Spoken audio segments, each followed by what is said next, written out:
tung e mo kani a misria ka chung te po tung e an ni lalpa dai kil karami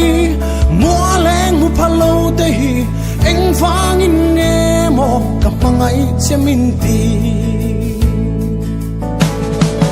ka zong zong hian fak che anwan ka eng kim hi ita ani ka mangai che ka mangai che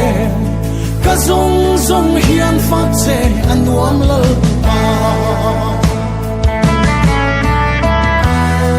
ka onei zong zong hian fak zai sa se kanun na hi lo min nao chuak ro se ka nei lu ber mangai na po pe che la a hen zo long e I mangai ne po ka zong zong hian fak che anwan ka eng kim hi ita ani ka mangai che ka mangai che ka zong zong hian fak che anwam lal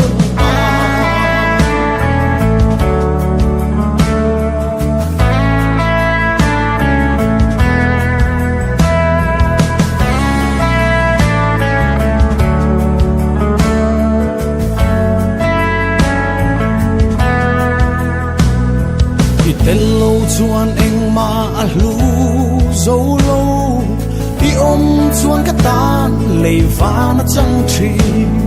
ka thak lel berini ka lung long nai ni ka zong zong hian fak che anuam lal pa ka zong zong hian fak che anuam ka eng kim hi ita ani ka mangai che ka mangai che ka zong zong hian fak che anuam lal pa ka zong zong hian fak che anuam ka eng kim hi ita ani ka mangai che ka mangai che ka zong zong hian fak che